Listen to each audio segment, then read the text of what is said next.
I am uniquely excited for what we're about to do here. Yeah, same. So we have existed here at Pablo Torre Finds Out, Cortez, for a month now. We fucking did it. All the haters, bro. Our many haters and losers who have said that we could not possibly keep finding out stuff. That's right. Eat it. Eat it, bro. We found out that you have to eat it. I would not like to eat it. The haters can eat it. Yeah. But the way you directed that to me is kind of like you were telling me. I made, for the podcast audience, I was directing it at you, if you are, in fact, a loser and a hater. But I am mindful of said haters and losers, of which there are many. Not that many, actually. It's disturbingly popular, this show. I'm mindful of what we're doing with this episode because I am concerned that because we're doing, it's not a mailbag. I'll be very, very clear. What we're doing here is not a mailbag, but I'm concerned because we're about to take and play voicemails here that people think that we have found out that we can't keep finding out stuff, and now we're officially just using our beautiful, winning listeners as a crutch. Pablo, what you described sounds to me like a mailbag. It's not a mailbag. But what are you describing? It sounds like a mailbag. It is a voicemail bag.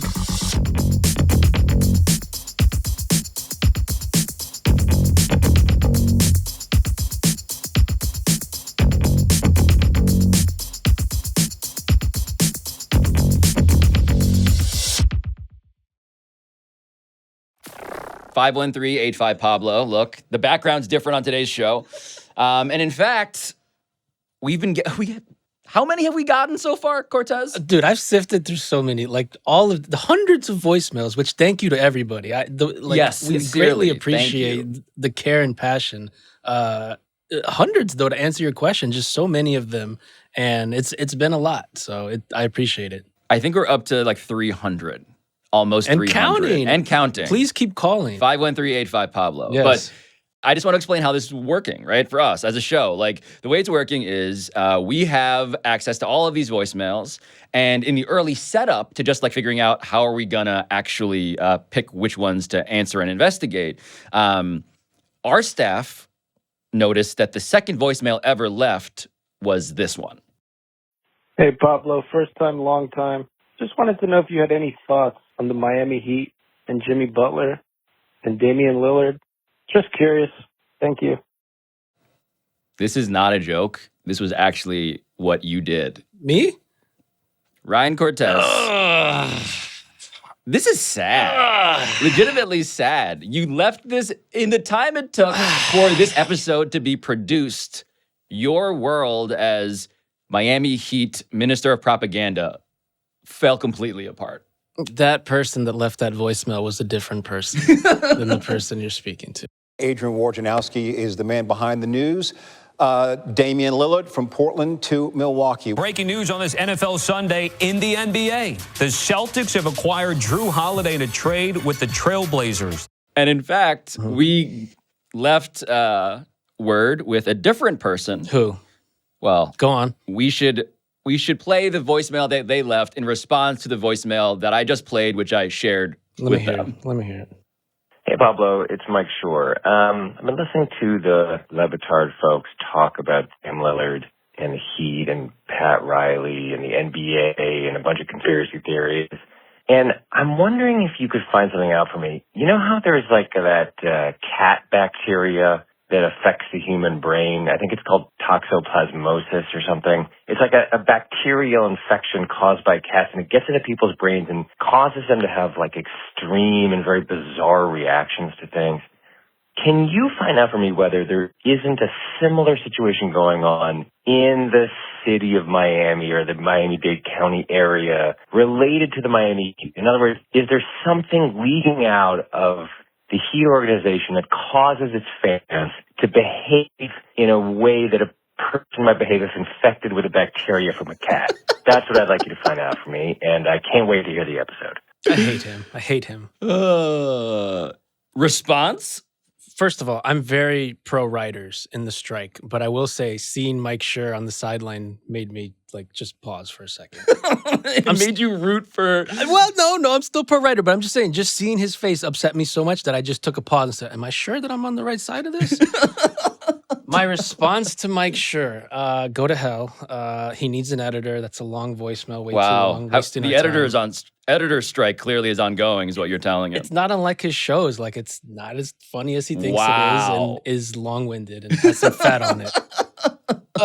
That said, though, how are you feeling? Because you're not wearing your usual Miami Heat propaganda all over your body. I've noticed. The thing that I feel hardest, that is the most unlike the Heat propaganda stuff, is that Jimmy Butler's done far more for Pat Riley than Pat Riley's done for Jimmy Butler. That's what it is. And when the best thing you've given him is like undrafted players that Spo's developed, that's not good enough. Like you need to go figure out a way to get Bradley Beal and eat the money, or give up an extra piece and go get it. In the Lillard case, it seems like it wasn't Riley's fault. It seems like Joe Cronin was an asshole, or had the behavior of an asshole. The guy running the Blazers. The GM of the Blazers, Joe Cronin. But I don't think that was Riley's fault, but Riley's not absolved in general from the Jimmy Butler era not doing enough for him. So you have landed, just to be very clear about this, you've landed atop the therapy couch of being disappointed in Pat Riley for failing Jimmy Butler specifically. Like the whole magic of Pat Riley,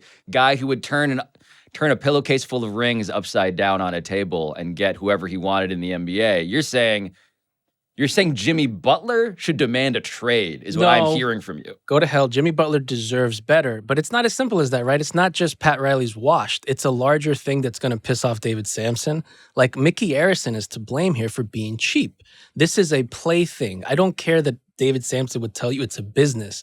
Go spend the money, go eat it, and get me Bradley Beal. You could have had him for cheap. You could have kept Tyler Hero and had Bradley Beal. That's a title contender right there. Like, that's a team that anybody's afraid of. They're afraid of him without those guys. So I blame Mickey Arison as much as Pat Riley. So you're blaming the owner of the Heat, Mickey Arison. You're saying, just to translate all of this, what you're saying is that the people who have the cat bacteria in their brains are Mickey Arison and Pat Riley. And not Jimmy Butler, and not Duncan Robinson or Eric Spoelstra, not Tyler Hero. By the way, the media and the fans' reaction to Tyler Hero is prejudice against a white player. I'll say it. We need to get out of this topic. What is our next voicemail? Hey, Pablo. Mad Dog dropped his dose on live television, half a gummy. Can you find out from as many of your colleagues as possible what their THC routine is before they watch sports? Thank you. Yeah, so obviously I investigated this question. Great question. Here's a quote from one of those colleagues that I'll Please keep anonymous. Okay. Quote, I was high as when DeMar Hamlin almost died, and that me up really badly. Oh my God. I like to get high and watch baseball, but not football. Cannot watch UFC high, it's too much. Olympic sports are a blast when you're high. Hockey/basketball, I'm neutral on. I could smoke, I could also not. Soccer is even prettier when I'm high. End quote. Bob Ryan is wildin'. That's why he's always tweeting out the letter Q. That's right. Just Q. That was Katie Nolan. Oh, okay. Yeah. Figured I'd just totally betray her, but hilarious. But here's another friend that I want to put on the record here. Hey, Pablo, Stugotz on a mobile phone. First time, long time. Love the show. Love it. Fantastic show. Pablo Torre, figuring stuff out. It's a little bit wordy, the title, but I do love the show. I've never listened to the show. Anyway, keep figuring stuff out. I appreciate it. And while you're at it, figure out when the I'm going to get a raise. I mean, seriously. You did ask me to comment on one of my favorite topics. Actually, my favorite topic. Ganja. Oh. Right in my wheelhouse. A listener of yours asked for the THC cannabis consumption habits for people on our staff for sporting events. Here's what I can tell you. If it's a weeknight event, if it's a 9 o'clock start or an 8 o'clock start, I usually take a gummy 90 minutes before the start of the game. And then right at the start of the game, just to make the gummy land perfectly, I follow it up right at tip-off with a bong hit.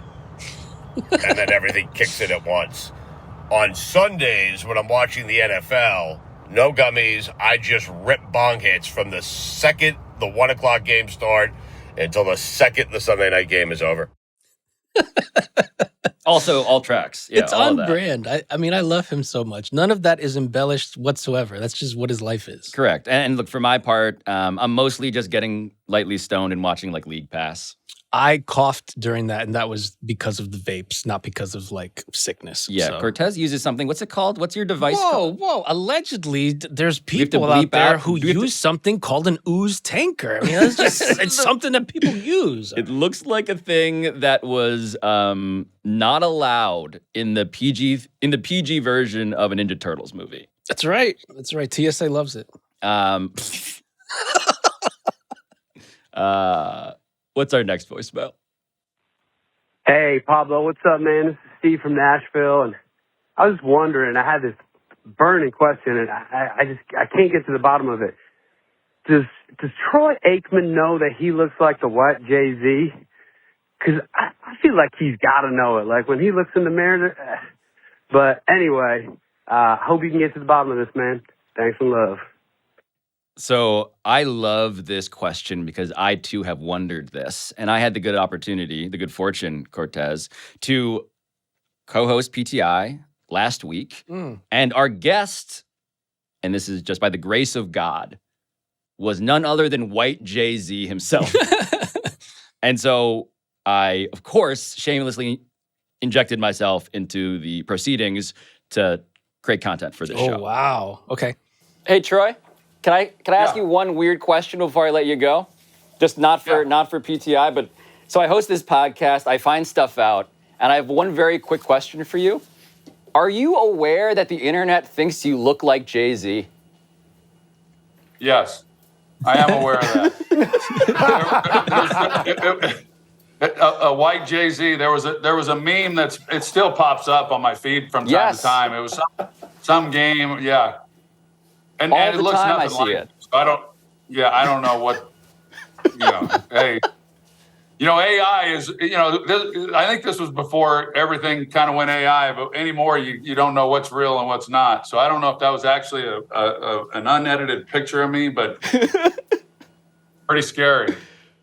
What Troy Aikman said at the end there, that maybe this photo was edited. I mean, look at the photo. We're going to put it on screen here. Cortez, that's just white Jay-Z. It's really incredible. I do want to point out that you were getting paid to do PTI and you were doing this show instead.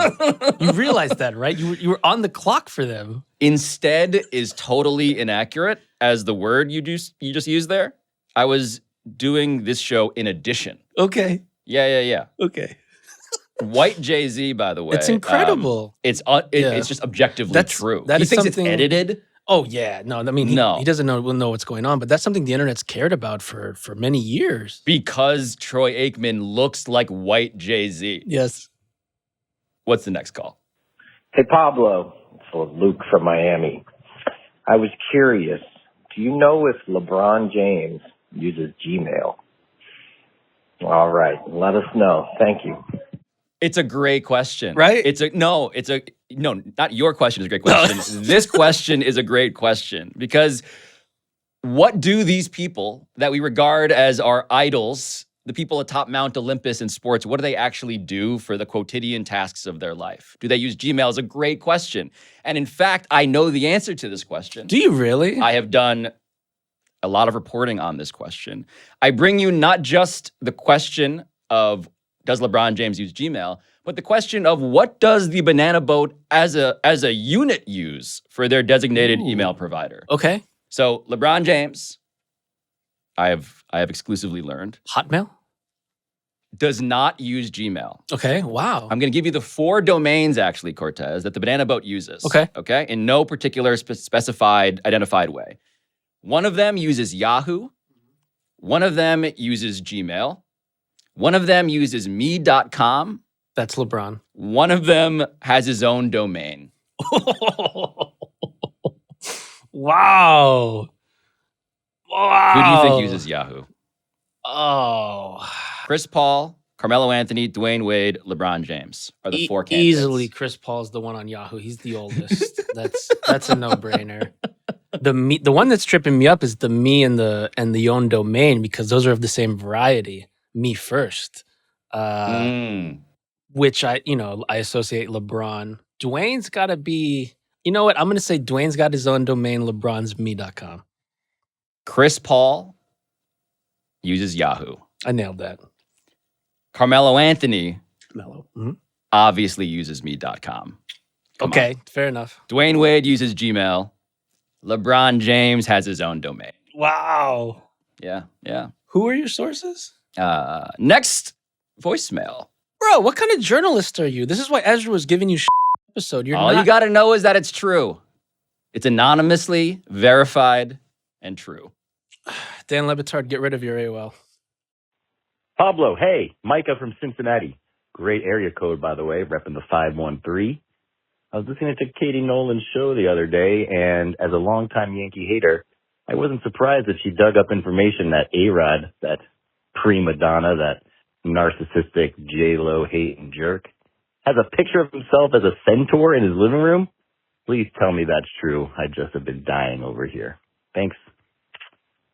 So we did a share and tell with Katie Nolan. Me and Dan did this. And we talked about A-Rod in depth. And we talked about how we all want the centaur painting rumor to be true so badly that it is basically just real to us. So bad. It's incredible. It's one of the greatest details about any athlete in the history of sports. I've thought about this for years. It's been on Twitter for a long time. You can't get better than Alex Rodriguez has a painting of himself as a centaur. Self-explanatory. Right. What I have to update on this for the listener and for you is that I have been reporting this story since we did that share and tell. Go on. And the research phase of this, I want to make clear, Madonna has weighed in. I want to be fair to A-Rod and to her. This is what Madonna said on the matter. Okay. You spent time with athletes before. You're friends with many athletes, Alex Rodriguez being one of them. Is it true that he has an oil painting of himself depicted as a centaur, half man, half horse in his home?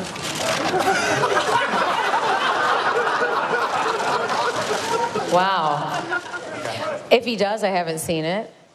Not a denial. Right. Not a denial. She got bailed out by all the laughter. She knew she didn't have to give a real answer there. I agree. A-Rod, incidentally, gave a quote. He was at Art Basel a decade ago in Miami. And this is what he said about this, on the record. Quote, "No, I do not have a painting of my upper body on a minotaur. I don't know where they get that stuff." Well, an important distinction, the word, obviously. Not a denial either. Correct. Not a denial. Correct. And in fact, what I have been told, Cortez, I have new reporting from someone who would know. Like a good source. Good source? Oh, okay. That the centaur painting is actually real. Yo! It's actually real. Yo! That's what I've been reliably informed. I'm still reporting this story. I need A-Rod to comment. A-Rod, please call into 513-85-PABLO. Call in or you're a coward. I'm proud of you. You continue to break news, man. I could not be prouder of myself for turning a thing that I wanted to be real into, via the magic of reporting, actually into a thing that I want to confront Alex Rodriguez about. That's incredible. I want to go tweet it. Half man. Yes. Half horse. All amazing.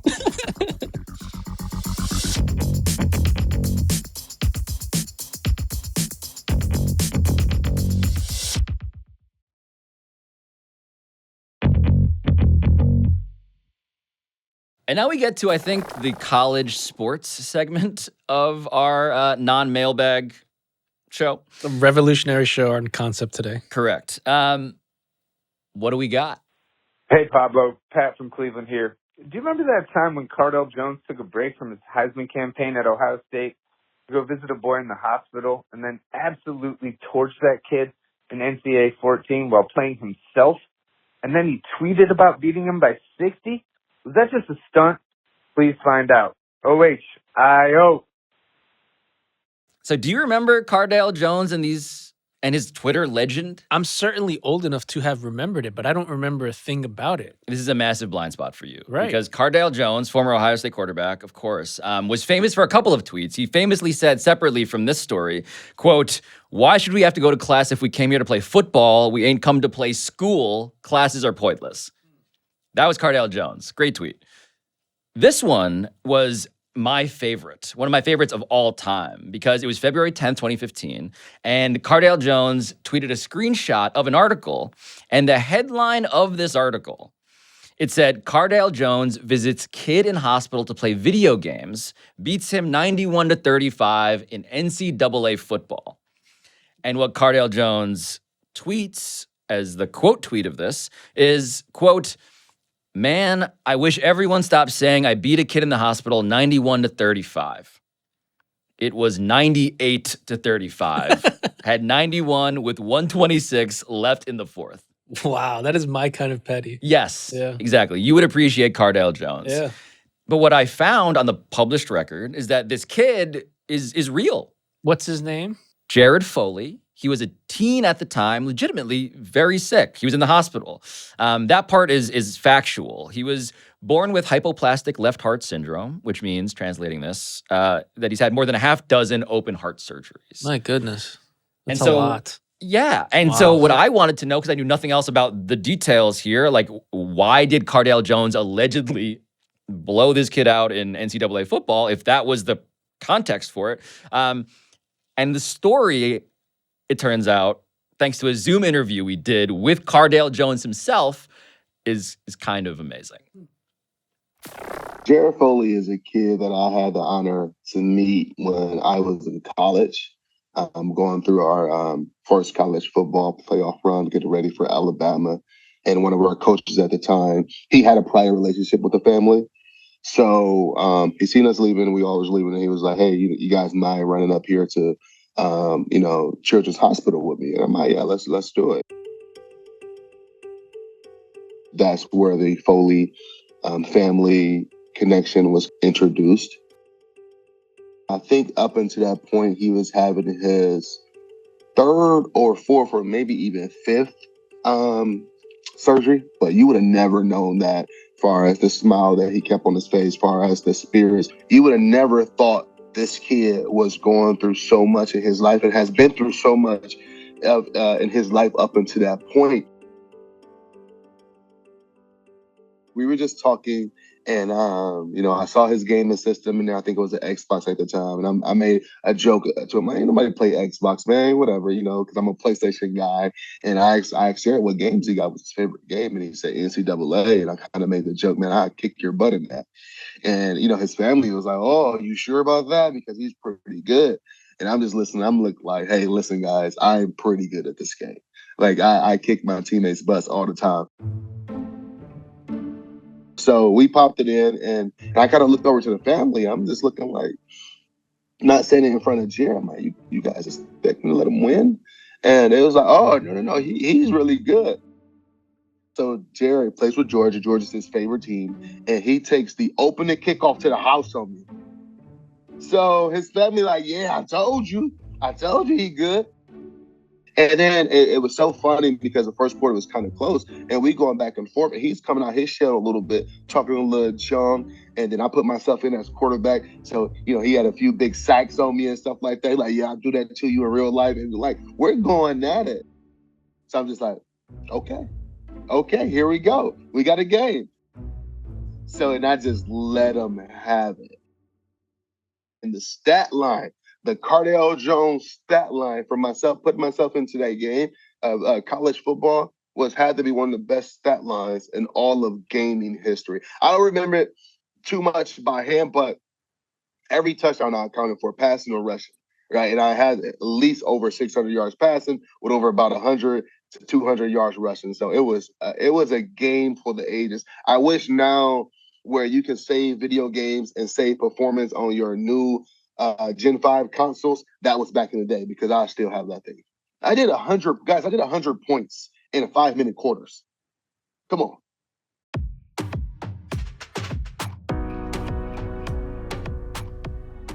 That relationship has already evolved so fast in a short period of time. By the time that tweet came out, it was all fun and games because I remember him challenging me into playing NHL, and we going back and forth on Twitter. I'm like, Jared, bro, I'm black. I don't play hockey. I definitely don't play hockey video games. And me and Jared and the family has hung out on many different separate occasions. I had Jared over at the house when I had my big 4th of July cookout and fireworks and football games, from dinners to lunches to, I had him and the family up to games where we was playing the Steelers because the family is a big Steelers family. You know, I don't see the heartbreak all the time. I don't see the tears all the time. I don't have to deal with uncomfortable conversations of, Mom, you know, why am I like this, or the battles they have to deal with, you know. All I see is a big smile. And knowing that I was a part of that big smile, I want to be able to provide that as much as I can. Clearly, hopefully, praying for Jared and his family to get through these health struggles right now. But whenever he's up to it, he got my number. He know where I live at. I know where he live at. So if he want to dust off that old Xbox, you know, we find a way to grab a old PlayStation and find an NCAA 2014, then he know I'll be ready for it. Just a postscript on that story. Jared Foley's family tells us that he is stable currently, which is great news, but he has a long road of recovery ahead. And so obviously what I love about that is that they're still playing each other. It was really moving what we just saw. And like, as someone going into that didn't know anything, it really changed how I felt about the entire thing, about all parties involved. And it made me want to formally invite Cardale Jones and Jared Foley, if they're looking for a video game they both can enjoy. We just got a Sega Genesis in the studio. We got a screen. We can host the next rematch that they have. Please come through, guys. Yes. Okay, we have another voicemail, I believe. Hey, Pablo. This is Gordon from D.C. Can you find out why the hell Stanford changed their mascot to a tree? It's awesome. A tree dancing on the side of the field. But how is that a cardinal? A bird? I'm confused. This is a fair inquiry. That's a great question. I didn't know the answer. Fantastic question. And luckily, we here at Pablo Torre finds out. Could we just say, like, would you agree with, that's a stupid looking tree, right? Stupid? It's stupid. I don't know why you hate this tree. It's stupid. It looks like a dumb tree. That's why. What we did was confront our West Coast bureau chief, Rachel Miller-Howard, here on staff. Shout out to Rachel. With this allegedly stupid tree. And we asked her, can you explain this to us? Please. And here's what Rachel, our friend Rachel, said. Great producer. Go ahead. Okay, so 2 things. The first is that the Stanford Tree is not the official mascot of the school. It's the mascot of Stanford's wacky marching band, but it does function as the unofficial school mascot. Until 1972, the official Stanford mascot was the Stanford Indian, which was obviously super racist. A group of Native students protested it, and the school ended up dropping it. The tree made its debut in a football field show in 1975 as a spoof, but everybody loved it so much, it became the band's de facto mascot. And that spirit of absurdity and irreverence, cheekiness, are still very much the MO of the Stanford Tree. When I talked with last year's tree, I learned about some of the jaw-dropping shenanigans these mischief makers get into. Like, I heard a story about a wannabe tree who cut off their toes to prove their worth, and they didn't get the job. I heard another story about a tree aspirant putting on one of those dog shock collars and dancing around on all fours, all while eating live fish and drinking his own urine, and he did get the job. Who knows what's fact, what's fiction, but I choose to believe it's all true. The second thing I wanted to tell you is that yes, Stanford is known as the Cardinal, and it has been since 1981, but it's not actually a bird reference. That's why you don't see a bird flapping around at their halftime shows. Nope, the Stanford Cardinal is a color reference. Their uniforms and flags, all red. So, surprise, there is no official mascot of Stanford. But they've got a foliage-garbed maniac and a nice, rich hue. Yeah, if you're not going to interview trees, you cannot work on Pablo Torre Finds Out. When I talked to last year's tree was an underrated sentence from that. There was a lot of incredible reporting in that. My favorite sentence, though, was the one about, was it a shock collar and like urine? On all fours. And all fours? Yeah. That's something you do on regular days. Okay. Should we go to break?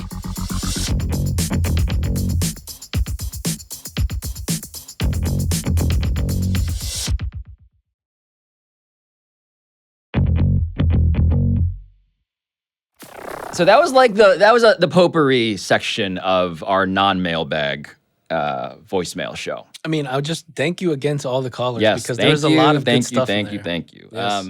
We cannot do this without you. We need you. We love you. This is a club that I want everybody to be able to join, to plagiarize Tony Kornheiser. Except Ryan Russillo. All right. The Ryan Cortez's band list is not my band list. That's fair. But I do not speak for you. But legally speaking, that is important to point out. But there are some voicemails that I think have more depth to them that I want to give more space to, like this one. Hey, Pablo.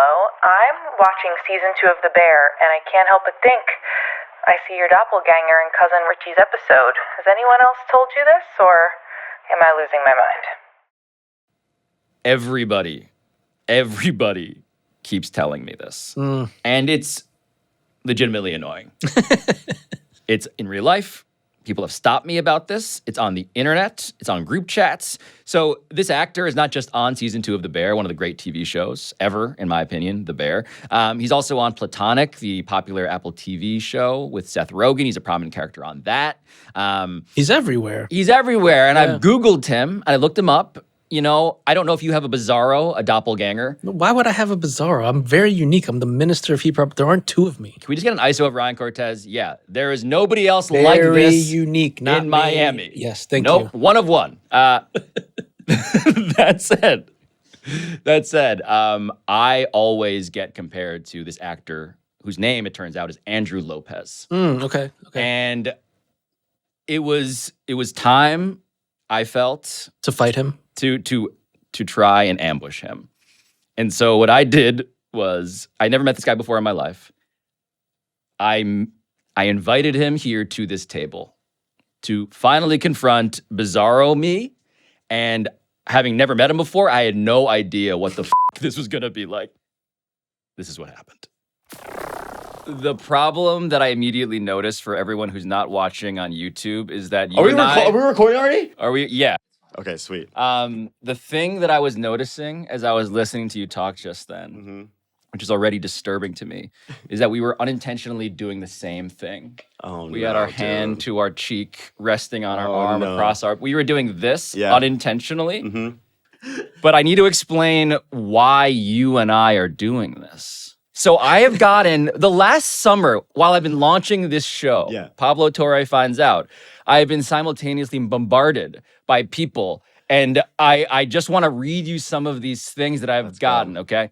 May 26th, I love Pablo Torre in the new Apple show Platonic, okay? June 8th, I'm sure you've heard, but the dude Andrew Lopez from Platonic definitely playing you in a movie. June 19th, it's a trip how much Reggie from Platonic looks like Pablo Torre.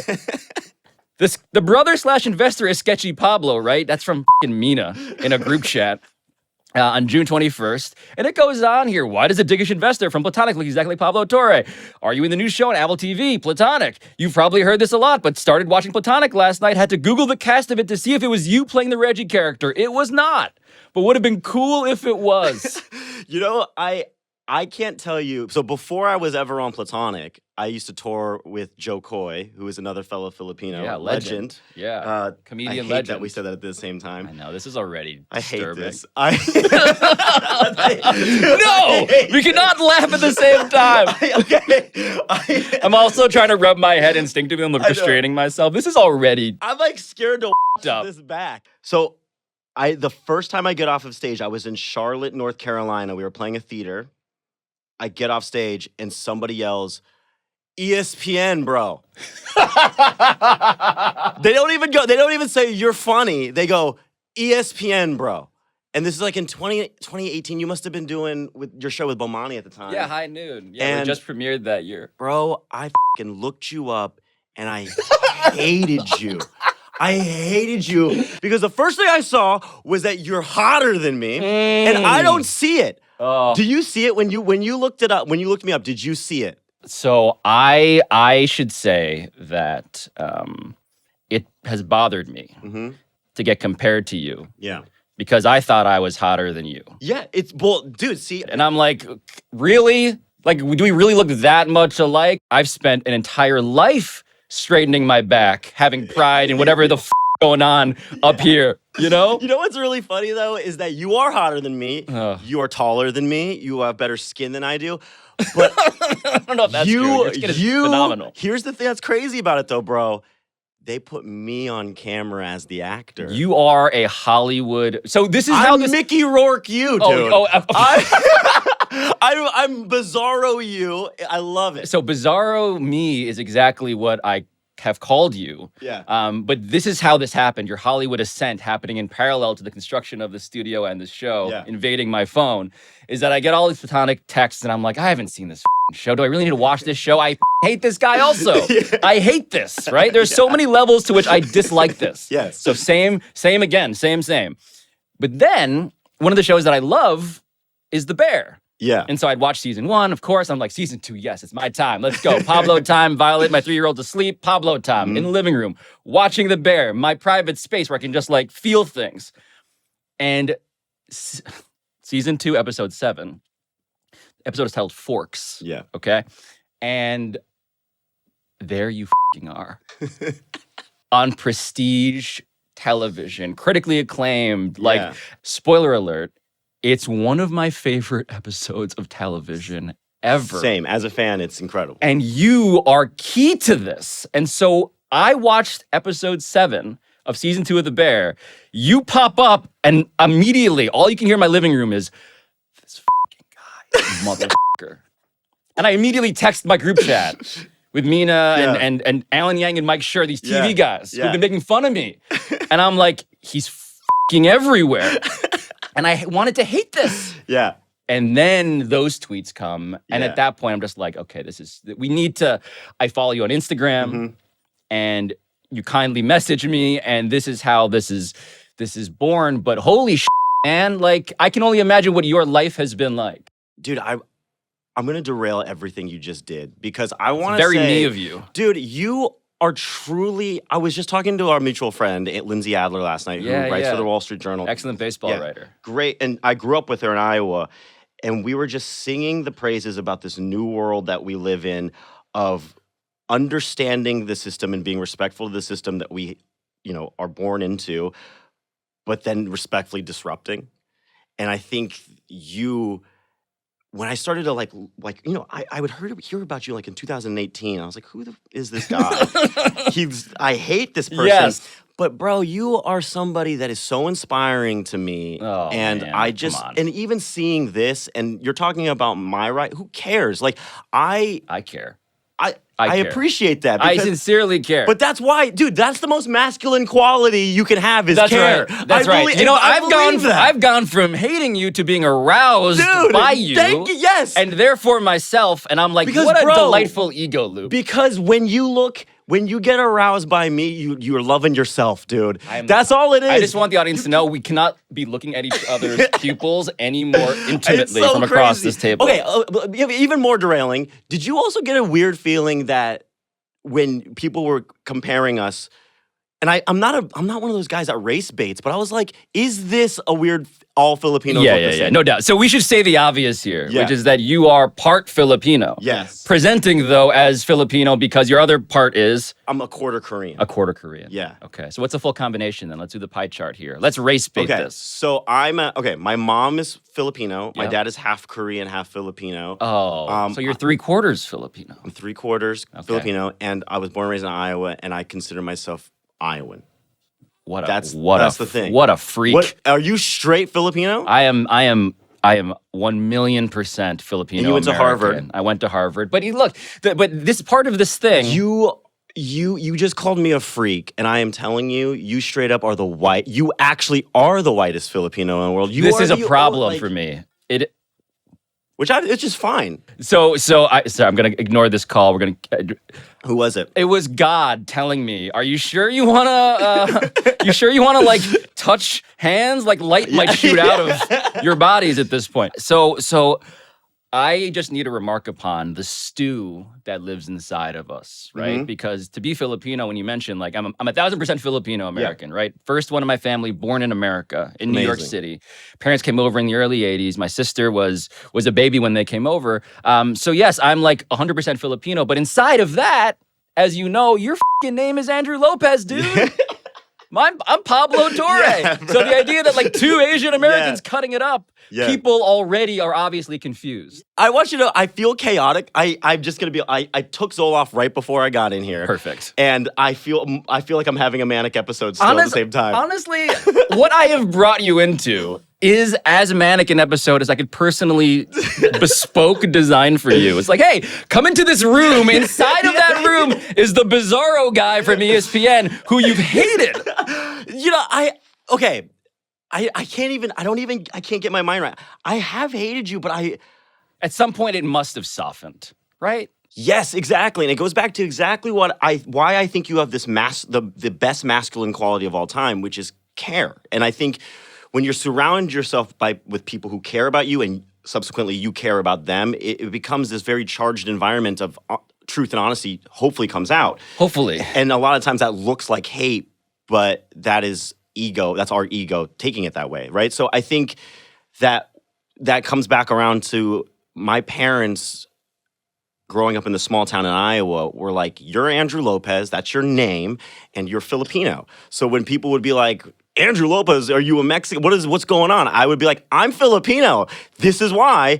And they were like, cool. And I just saw how fast ignorance turns into knowledge, but it's my responsibility to be able to give that to them. And I think that taught me how to go through hardship early, and I appreciate that. Yeah, I mean the idea of, hey, I am these things. I contain multitudes. Mm-hmm. I can read as Hispanic, Mexican. I've gotten the same exact thing. My name is fucking Pablo. You got Andrew, bro. Yeah. Think about what it's been like over here on this side of the table. Yeah. And I'm the third Pablo in a lineage of Pablos, Wow. right? Mhm. And you have to explain. If you get wanting to explain, like, yeah, by the way, colony of Spain that then got occupied by the United States in World War II. We were allies, and they exported basketball and Spam. Yeah. Catholicism. Catholicism coming from the Spanish Empire, running through the Christianity of America. Like, what the Philippines is its own. I mean, look, the melting pot idea, right? Like, truly, the Philippines is indigenous tribes meets China, meets Malay, meets Spain, meets America, meets... I mean, they have, over 99 different dialects in that country? The more islands in the Philippines, there are more islands in the Philippines than anywhere else on Earth. There are more dialects, it seems. But somehow we all are really good at karaoke. Yeah, which is the universal language. Singing, also all very good at caring. You know what, dude? Actually, so many great nurses, obviously. Yes. Like, the nursing industry is... incredibly Filipino. Yes. Bro, we f***ing rock, dude. Look at us, dude. I know, but look at this. I'm fatter than you too, bro. Oh, I've been not eating in preparation for today. Dude, you are a better looking version. We also have a Photoshop filter on this side of the screen. It's like, bring my cheekbones out. You look good. What do you guys think? Let's take a vote. Great. Come on! Come on! Let's go, bro. All right, this interview is over. This interview's f***ing over. Seriously, I'm really... I know the interview was insane, but I'm telling you, like, I respect the f*** out of you, and I'm really glad that I know you. I really think we'd be friends. I cannot believe that this is the first time we've met each other. In a way that is only explained by a cosmic multiverse. It feels like we've known each other for our entire lives. Congrats, by the way. Seriously, Likewise. This is so sick. Likewise. And I'm telling you, man, no one is doing this, and I'm excited to see where you continually grow and change. It's going to be awesome. Andrew Lopez, thank you. Thank you, man. I do want to bring something up that shout out to Andrew Lopez. He sat in this chair and he said something a couple times about how he feels like you're hotter than he is. And you were eager to bring him in, and you even told him that you felt the same way. You and I used to talk about a man that is now the co-host of Elle Duncan's podcast. I don't know how to pronounce his last name, forgive me, but I believe it's pronounced Jerry Strusky. He's also known by Mina Kimes as Hot Pablo. So Gary Streisky, forgive me, I believe. Mina branded him Hot Pablo, which is obviously deeply offensive. Have him in here. Are you going to have him too? I've been trying to rebrand him as Fake Pablo. You're a hater. That dude is too hot to be here, actually. We should put all three. No, actually, you know what? No one is banned on Pablo Torre Finds Out except for Gary Streisky because he is too hot. I'm uncomfortable that we're showing a photo of him right now, in which that is abundantly clear. His jawline. I know. What is he doing? Steroids.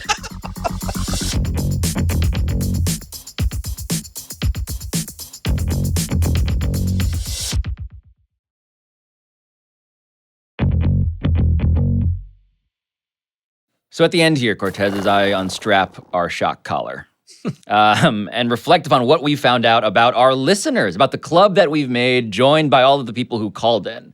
What have you found out? I've learned we have a lot of listeners, and I love them. I get an email notification every time one of you calls. We're closing in on 305 of you. My favorite number, 305. Shout out Miami. Lord. Well, look, I learned, of course, that I also love all of these people who took the time out of their days to do this, sincerely. Also, I love some more than others. Like, I don't know if I love people... I don't love Mike Schur. Well, do you love this guy?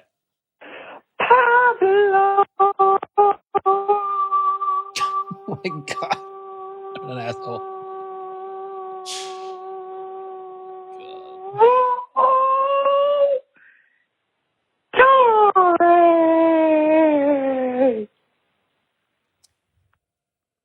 Some would say it's a bad voicemail. Counterpoint, could be your voicemail when people call you. Oh, wow. What do you think about that? I think that people would stop calling me, which would maybe be a good strategy by me. And yet, I don't think that guy deserves the title of... Worst? Yeah, let's just say worst caller because of this guy. Can you figure out what Jim Rome is doing? I'd really like to figure out why the dude that birthed all of this argument television was being suppressed. Did you do something bad? Yo, apparently you didn't switch up the voicemail. And sorry about my fourth call, but thought that you could shed some light. Holy completely forgot about what I was going to say. Yo, sorry about that. Will you find out why, Billy Corbin had the greatest Friday of his life? Oh, I'm like that faded. I can't even the last one, I promise. You should just do a show with your parents. Talk urology. I know nothing. I don't know how it works. All right. Thanks, brother. Talk to you soon. Peace. That guy called us 6 times. He left over 7 minutes of tape. He's hired. Producer. Good ideas. He's higher, which is hard for this show to be. It's a lot of calls, dude. I would say in general, if you want me to do a show with my parents, you're going to have to be a little more sober when you call us. Right. I'll also point out, though, that even if you called us and we didn't play your voicemail on today's show, this does not mean that we're not using it. We got too many to play on just today's show, to be honest. And so this is a monthly feature we're going to be doing, right? Absolutely. Yeah. And some of the ones you gave us, the deeper ones. We still need to go into that and do the journalism on those. Some of them we've started. Yeah. Yeah, we're good. We're appreciative of you helping us do the thing that allegedly cannot be done, which is a perpetual finding out machine. Please keep calling, man. Keep calling. Yeah. Cortez needs to, I assume, buy another ooze tanker. So allegedly, this great company. Shout out to Ooze. Allegedly tank all of that ooze. Oh, baby. Shout out to my lungs.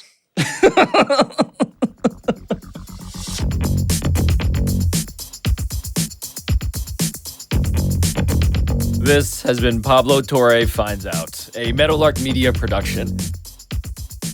And I'll talk to you next time.